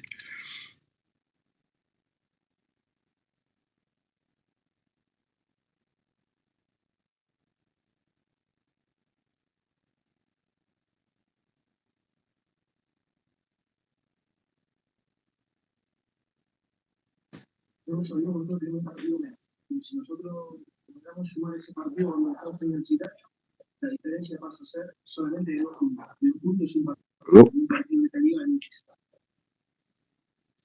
Hola, él quiere participar. Sí, muy interesante. Mira, ¿se puede? Sí, pregunte. Freddy, muy bueno el trabajo, ¿no? Lo que sí nos interesa saber, económicamente, claro, ahí se ve que el hígado y no es mucho los microorganismos suficientes para preparar. Sin embargo, lo que nos preocupa es si el agricultor estará en condiciones de aplicar este método, o usted cree que hay algún inconveniente de su aplicación, o cuál sería. Para mí como técnico es interesante, pero para el agricultor no sé si ha tomado en cuenta su grado de aceptación, ¿no?, y aplicación. Eso, más que nada, desde el punto de vista de su experiencia, ingeniero. ¿El agricultor estará en condiciones de utilizarlo? ¿Cuál es? Ya, eso es lo que hemos mostrado. Lo que hemos mostrado es un ejemplo nada más, ¿no?, de cómo se puede preparar un EM, ¿no? O sea, no es la única forma de hacerlo. Ya los agricultores también se les puede, en caso de que alguno de los insumos sea difícil de poder conseguir o no utilizar, se puede cambiar, ¿no?, por algún otro que cumpla la misma función. Esa es la idea, porque hemos dicho que los microorganismos degradan sustancias tanto vegetales como animales, ¿no? Entonces, aquí se está utilizando el hígado, que es una fuente de proteínas, aminoácidos, ¿no? Se está utilizando la melaza, que aporta carbohidratos, ¿no? Entonces, yo creo que yo no veo ningún inconveniente, ¿no? O sea, ¿cuál sería el pero que pondría el agricultor, o sea, no lo veo. Melaza es lo más común que utilizan, la sal es facilísimo y barato de conseguir. Cualquier tipo de muestra biológica como acelga, apio, perejil está a la mano y es barato. O sea, no sé cuál sería la traba, ¿no? No, la traba, al menos pensamos, como por ejemplo, los abonos orgánicos son muy, muy buenos, naturales, eficientes, todo, ¿no? Pero el agricultor dice, con abono orgánico, sea humus, compost, bokashi, mi rendimiento no va a ser igual que con urea, con nutrientes, con agroquímicos o con fertilizantes, ¿no? Entonces, ellos más se van por el rendimiento, no por la calidad. Entonces, ese es el punto, ¿no? Ya entendí la pregunta. Claro, ahora, ¿qué pasa? Bueno, vamos a retroceder un poco el tiempo, ¿no? En los años 50, 60, donde vino todo ese movimiento de la famosa Revolución Verde, antes de eso, nuestros abuelos, tatarabuelos, producían buenos rendimientos sin utilizar productos químicos. ¿Qué pasó? Vino la Revolución Verde, ¿no? Entonces, obviamente, pues, ¿no? Si yo uso un producto químico, un fertilizante químico y aplico, obviamente que el resultado va a ser inmediato, ¿no? O sea, va a ser impactante porque uno va a ver, pues, ¿no? Que rápidamente las plantas, pues, dan respuesta, ¿no?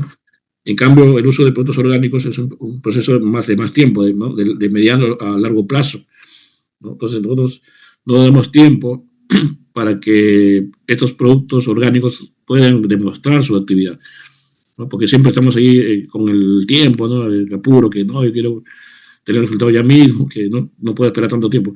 El éxito de la agricultura orgánica, porque tenemos ahora ya muchos cultivos que se producen orgánicamente y los rendimientos son mayores que los productos convencionales, ha sido justamente esa capacidad de paciencia que ha tenido el agricultor de esperar, ¿no? Que el suelo se regenere, que nuevamente los microorganismos estén a niveles que estaban hace muchos años atrás, para que los rendimientos sean no solamente en cantidad, sino también en calidad y inocuos, o sea, sin la presencia de productos químicos que dañan el suelo, que dañan el microorganismo, que dañan a la misma persona, ¿no? A nosotros mismos nos dañan.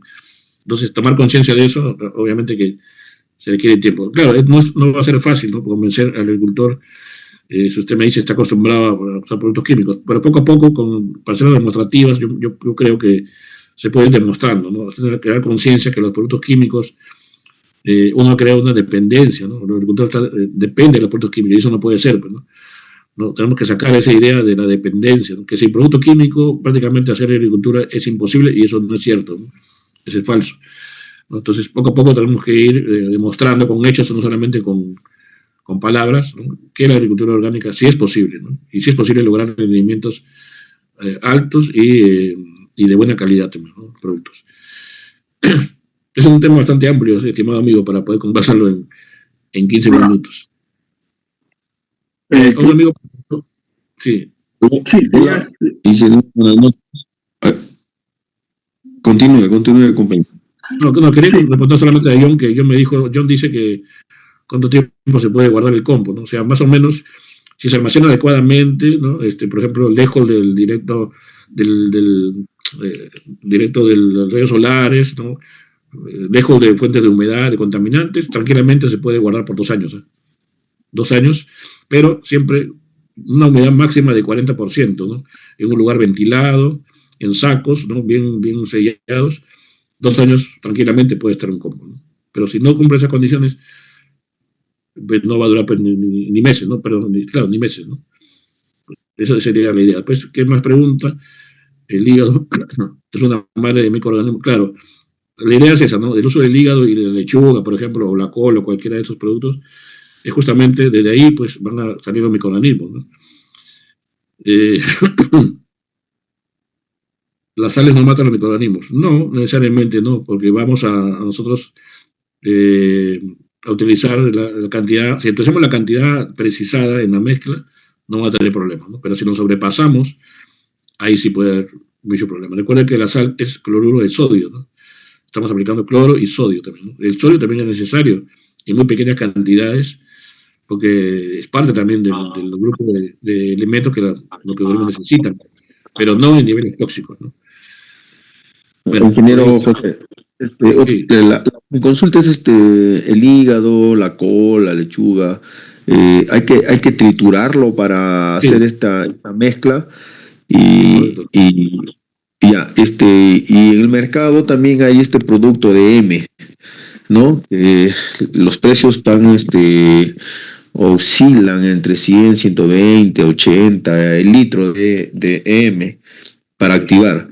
Y con este sistema o este proceso que usted indica, sería un poco más accesible para el agricultor, ¿no? Porque a veces quieren aplicar el M, pero en las cantidades que tienen de terrenos, les parece un poco costoso, ¿no? Y como es algo que no conocen, quieren aventurar, dicen, no, ¿para qué gastar? Pero de esta forma, como usted indica, de hacer el M de una forma casera y sería un poco más económica, pero es así tan fácil como lo indica con esas muestras que usted está indicando, con esos productos, es de la misma calidad del que venden. A ver, en primer lugar, hay una forma de poder nosotros conseguir los EM, que es a través de muestreo, ¿no? Por ejemplo, de montaña, como se dice, ¿no? Acá en el Perú tenemos lugares donde se puede conseguir EM, ¿no? Vamos y muestreamos, hacemos muestras del suelo, sacamos y aislamos los EM, ¿no? Y podemos también de esa manera producir, ¿no? Productos que tienen EM que hemos conseguido de sus lugares. Eso es lo que hacen en los países europeos, por ejemplo, ¿no? Van a lugares bastante de altitud, donde unas montañas totalmente escondidas y encuentran ahí fuentes de EM. Y eso es el inóculo para poder hacer sus productos y lo venden, pues, ¿no? Pero ¿qué pasa? Esos microorganismos que ellos traen están, digamos, provienen de un origen que no necesariamente es el mismo que tenemos nosotros aquí. Entonces, a veces, y ha habido casos, ¿no?, de aplicar EM que viene de Japón, por ejemplo, en algunas zonas de sierra o de selva del país y no ha funcionado. O simplemente aplicamos y los microorganismos nativos destruyen a los EM, ¿no? O no hay una simbiosis, o sea, se crea una especie de problema, obviamente que ocurre en algunos lugares, no te puedo decir en todo, ¿no? Porque en otros lugares sí ha funcionado muy bien y funciona muy bien, pero en otros lugares no. ¿Por qué? Porque el origen de los microorganismos es diferente a lo que tenemos aquí. Nosotros tenemos microorganismos nativos, entonces lo ideal sería que acá produzcamos nuestro propio EM, y hay empresas que ya están haciendo, ¿no?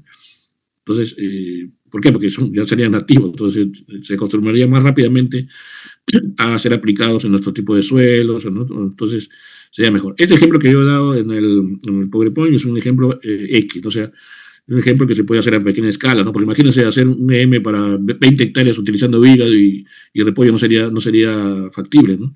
Pero una parcela pequeña, creo que sí, ¿no? Entonces, eso también hay que tomar en cuenta, ¿no? Disculpe. Al referirse de microorganismos nativos, me quiere decir lo que, por ejemplo, le llamamos el topsoil, esa cantidad de materia orgánica que ha pasado el tiempo, se han caído las hojas de los árboles. En la sierra hay bastante ese topsoil que le llaman tierra negra. ¿A eso se refiere? Sí, es una forma también, es una fuente que podría utilizarse, ¿no? ¿No? Los microorganismos nativos. Y sería mucho mejor utilizar en nuestras, y creo que ya lo están haciendo. Yo he visto por ahí unos ingenieros, no sé si en Chimbote, me acuerdo, en Ancash, que ya están probando ya productos de M nativos, o sea, ya de acá de Perú, pues, ¿no? Ya no trayendo de Japón, otros países, sino de acá y como buenos resultados, ¿no? Buenos resultados, al menos en pequeña escala, ¿no? El problema de los EM es que es un poquito complicado utilizarlos a gran escala, ¿no? Es un poco complicado, pero se va a poder hacer, ¿no? De todas maneras, ¿no? Yo creo que sí, ¿no? Porque la idea es esa, ¿no? Hacerlo de manera industrial, ¿no? Producción industrial sería interesante. Claro, como dice Stephanie, ¿no? Mejor es realizar la captura del microorganismo nativo, ¿no? Yo, por un tema de tiempo, ¿no? Me hubiera gustado tocar con ese tema con mayor amplitud, pero bueno, no, no conseguí mucha información, por eso preferí no. Pero sí, se podría de repente programar otro curso, porque el EM es un tema bastante amplio, amplísimo, ¿no? Hay muchas cosas que hoy día no hemos visto, ¿no? Pero he tratado de tocar los temas más saltantes, ¿no? Con respecto a la EM, ¿no? pero es mucho más, ¿no? O sea, hay IAM también para la industria, hay IAM para control de manejo de residuos sólidos, hay IAM para manejo del ambiente, etcétera, no solamente para la agricultura, ¿no? También hay para lo que es pesquería, lo que es acuicultura, amplísimo, amplísimo es el tema de los microorganismos eficientes, ¿no? Entonces, me gustaría hacer 2 o 3 cursos más sobre eso, sería lo ideal, ¿no? Pero bueno, al menos lo básico creo que hemos podido verlo hoy día, ¿no? Yo creo que, por ejemplo, en el caso del hígado, se podría hacer una prueba, ¿no? O sea, yo creo que la mejor manera de nosotros poder dilucidar es haciendo la práctica, ¿no? Yo creo que se pueden tomar el tiempo de preparar el producto a base de hígado y de plantas y aplicarlo a ver si los resultados, ¿no? Yo creo que eso es lo mejor, porque esto sí se ha probado, ¿no? Pero que uno mismo lo haga y lo pruebe es diferente, ¿no? ¿Qué es eso, amigo John Smith? Esa foto, ¿qué cosa es?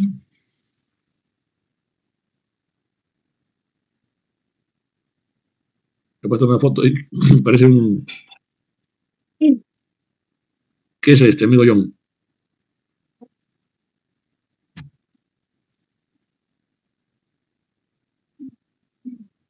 A ver. Microorganismo de montaña. Ah, ya, claro.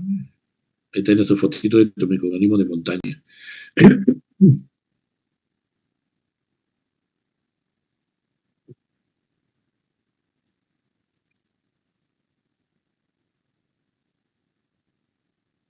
A ver. Ah, ya. No, no, no, no. Obviamente que los microorganismos de montaña tienes mayor variedad, mayor, ¿no puedo decir? Mayor especialización de esos microorganismos, ¿no? El hígado, más que todo, es microorganismos que van a actuar a nivel de producción de aminoácidos, sobre todo, que también son muy buenos para los cultivos, obvio. Los aminoácidos, por ejemplo, son buenos para evitar el estrés de las plantas, ¿no? Pero los microorganismos de montaña, pues son mucho más variabilidad, tienen mucho más variabilidad, ¿no? Que los que puedes conseguir en el hígado. Entonces, vas a encontrar en los microorganismos de montaña, vas a encontrar hongos, bacterias, micorrizas, vas a encontrar lo que no vas a encontrar en el hígado, ¿no? Obviamente, ¿no? O sea, digamos, una fuente más completa, eso sí, ¿no? Pero en las plantas, ¿no? Por ejemplo, en el caso del apio, de la col, de esos, ahí vas a encontrar otro tipo de microorganismos. A ver, ¿qué dice? ¿En qué etapa de café le puedo aplicar? ¿En qué etapa de café? Puedes aplicarlo en el trasplante, como hemos visto, ¿no? Hay un método para hacer aplicaciones de M en el trasplante. También tienes otro método que también lo vimos, pues en el mantenimiento del café, ¿no? Donde puedes aplicar. Se puede hacer de repente un pequeño programa o plan de aplicaciones en café, ¿no? Voy a ver si lo puedo hacer. Como tú tienes mi WhatsApp, ahí podemos conversar. Y de repente también a Ingelab enviarle una copia, ¿no? Para que ellos también lo distribuyan a los demás participantes.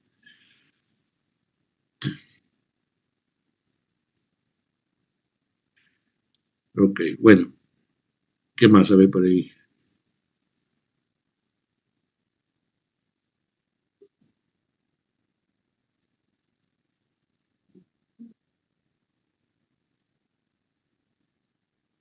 Inclusive también hay personas que están haciendo biol con microorganismos de montaña.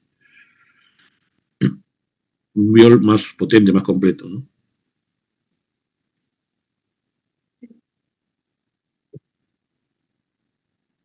Ahí tienes que utilizar pues la hojarasca de la zona donde estás, melaza, levadura, agua, pues obviamente, ¿no? Un tambor de 200 litros y puedes obtener tu biolíquido con microorganismos de montaña. Excelente, ¿no? Mucho más potente. Claro, mi WhatsApp voy a dejarlo ahí. Ahí está.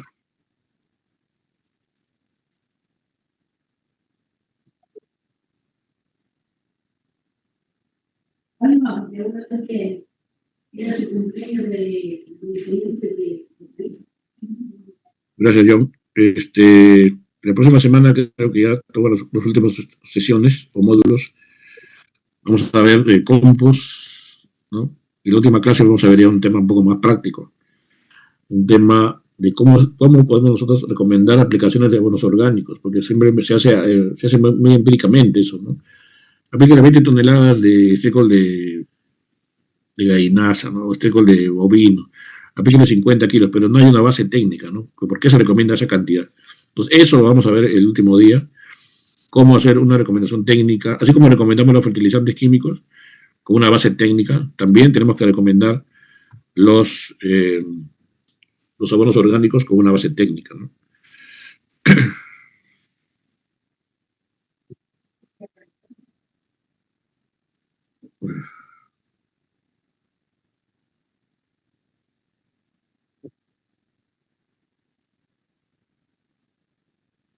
Con el estiércol de cuy se puede hacer microorganismos, sí, obviamente que sí. Y el estiércol de cuy es un estiércol muy rico en nutrientes. Lo que pasa, el problema que tiene el estiércol de cuy es el volumen, o sea, la cantidad que produce. O sea, imagínate cuántos cuyes necesitarías para 10 hectáreas, por ejemplo, de un cultivo, ¿no? Tenías que tener una cantidad muy grande de cuyes, ¿no? Para poder obtener la cantidad adecuada de estiércol, ¿no?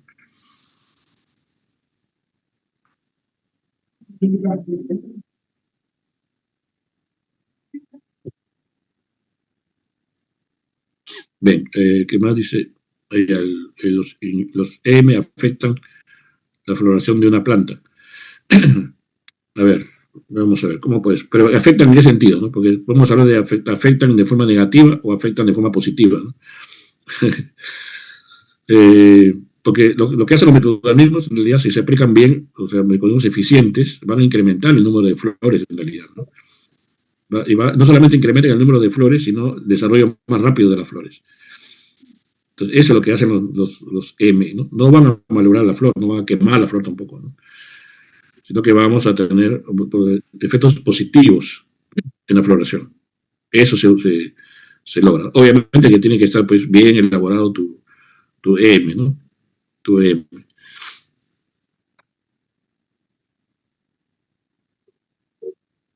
Estefan ahí tiene su captura de microorganismos nativos. Ahí está. Microorganismos nativos.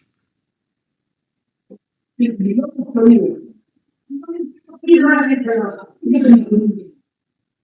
Uruguay, norma de 2 millones de personas, y no baja nunca de 2 millones de personas. A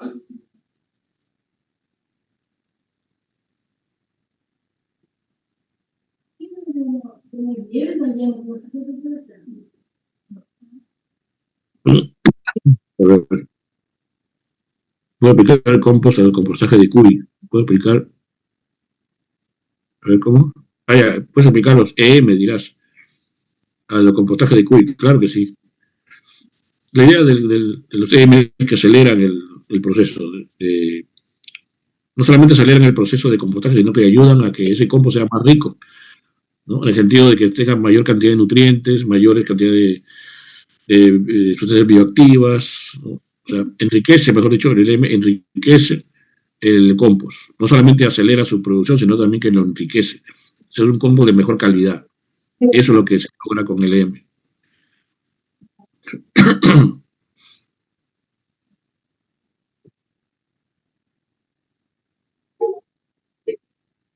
¿Qué dice?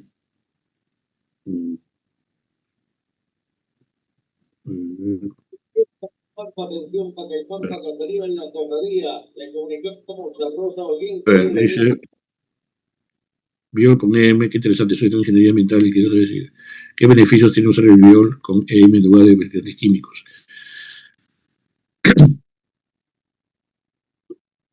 Fertilización de químicos. Ah, ya, claro, el biol, generalmente, en un análisis químico de biol, lo que más vas a encontrar es nitrógeno. Es el elemento que más aporta el biol, ¿no? Los demás elementos también los aporta, pero en menor cantidad, menor porcentaje, ¿no? Entonces, con el EM vas a enriquecer ese biol. Va a ser un biol que no solamente va a aportar nitrógeno y algunos nutrientes, sino va a aportar fitohormonas, va a aportar sustancias como tipo de aminoácidos, bueno, que están en el EM y que normalmente el biol por sí solo no tiene. Entonces va a ser un biol más enriquecido. Y obviamente que los beneficios van a ser muy buenos e incluso mejores que los fertilizantes químicos, ¿no? Eso sí. puede aplicar en banano con fusario. Sí, porque hemos hablado de que hay microorganismos eficientes que son antagónicos de fusario y controlan inclusive fusario.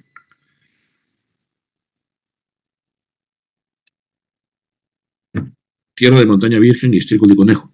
Y gansos. ¿Puedo echar a mi parcela de arvejas y se va? Claro que sí. Excelente. Bueno, no, yo no tengo mucho conocimiento del estiércol de ganso, ¿no? Pero sí el de conejo es de muy buena calidad.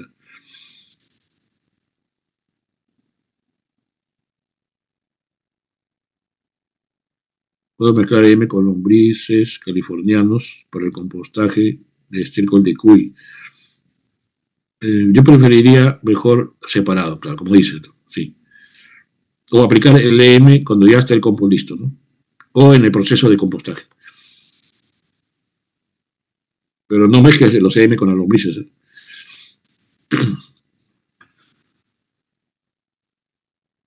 Bien. La clase grabada se encarga Ingelab. Ellos se encargan de entregarle las clases grabadas y los materiales que estamos trabajando, ¿no? Los PowerPoint, todo, se lo entrega Ingelab.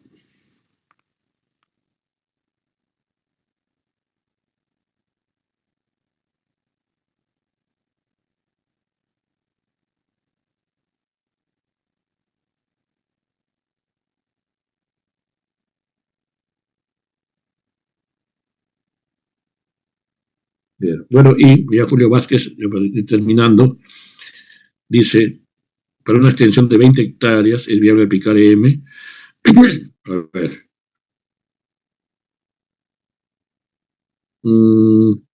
Es relativo, ¿no? Es relativo porque las aplicaciones deben ajustarse a las condiciones de cada zona, hay que ver también el tipo de suelo que tienes, el método de cultivo. Pero al final, independientemente del tamaño de la hectárea, pues lo más importante es que sea factible en el sentido de poder abarcar los cultivos que tienes, ¿no? Y la forma de M también que vas a aplicar, porque hay diferentes formas de M como hemos visto, ¿no? 20 hectáreas, ¿sí? Yo creo que sí. Al final sí, la respuesta es sí, ¿no? Pero teniendo en cuenta todos los problemas que pueden haber alrededor, ¿no? Porque a veces hay cultivos que están cerca, vecinos, que aplican demasiados productos químicos y por el viento pueden llegar al cultivo nuestro, ¿no? Entonces una serie de cosas que hay que tener en cuenta, tener mucho cuidado, ¿no? Más que todo cuidado y monitoreo. Pero al final sí se puede utilizar. Bueno, ¿qué más? Se puede utilizar también el estiércol de porcino, también, obviamente que sí. Porcino, ovino, caprino, en todo.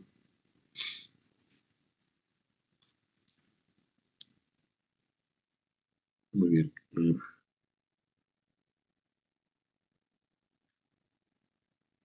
Bien.